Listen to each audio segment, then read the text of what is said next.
What's up, guys? Joshua Yehl here with Jim Vejvoda to talk about some Walking Dead casting. Right. We finally have our Negan, who's going to be the big villain of Season 6. He'll make his debut April 3rd in the finale of the current season. And we got Jeffrey Dean Morgan. What do you think of that casting? I think it's perfect, actually. I mean, I know when the governor was cast, a lot of us were like, huh? He's like, he looks nothing like him. And then they're kind of ultimately, their portrayal of him was different from the comics. Mm-hmm. But Jeffrey Dean Morgan looks like the character. He's got the right personality. He's a big guy, so he can be intimidating. And yet there's kind of a vulnerability to him.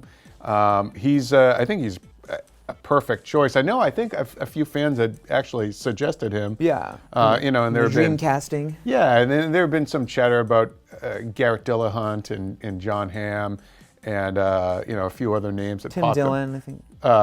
Yeah, I don't know, but there's been a lot of folks that have been kind of mentioned. But we should point out that Jeffrey Dean Morgan is no stranger to comic book adaptations. Yeah, he's another comic book role. Yeah, I know. Well, he's done a lot of different ones. He's going to be Thomas Wayne in Batman v Superman: Dawn of Justice. Short role. You see him in the trailer. And that's again, probably going to be it. Yet another death scene for Thomas Wayne.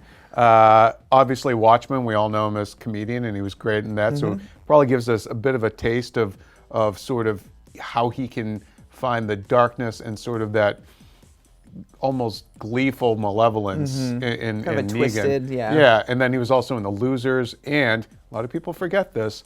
He was in Jonah Hex. I think we all forgot Jonah Hex. I remember Jonah Hex. So he's no stranger to this genre. And I think he's a really good actor. He looks like the character. Nobody seems to be upset about this choice. This is a win. I think this is great. Like, he's such a high caliber actor, like a movie actor, and he's coming to do like a big role on The Walking Dead. Like, that's Christmas. That's awesome. Yeah. No, and he also, I can see him holding his own with Rick and Michonne and the rest of them, because he's going to have to, and he has that sort of presence and charisma and intelligence to be like a genuine threat for Rick. It's not like it wasn't just some guy they threw into the role. You have to believe this is a guy that can get into people's heads. Yeah. And literally, he's going to really present a true challenge for Rick. I would imagine mostly in season 7. Yeah. Since, again, he's only showing up in as far as we know, the season finale. Yes. So. He's really someone who, when he shows up, the character has to like own the scene and really cause this like run a chill down everyone's spine, because he's crazy. So we're gonna talk a little bit about the character right now. Are we getting into spoilers? Should we give them a heads up? Right now I'm going to do minor spoilers, just some details, and then we'll save the actual spoiler stuff where we get into the comic books right for the very end. But just for sort of who he is, he's the head of this group called the Saviors, another group of post-apocalyptic survivors. Yeah. But he rules through fear. He, like all the men who is in his group, he like dates, not dates, he like pretty much sleeps with all of their wives. He has a harem. And girlfriends. Yeah, he has a harem. He's like a medieval king in a way. It's like he's taking his first night privileges, if you will, and but there's a sort of at times a benevolence to him, or at least he can. Well, I mean, at least that he can. He's not your typical crazy. Like he will listen. He's a special kind of crazy, and he's got a world view which is very, I'd say, interesting. It's also very like twisted and weird.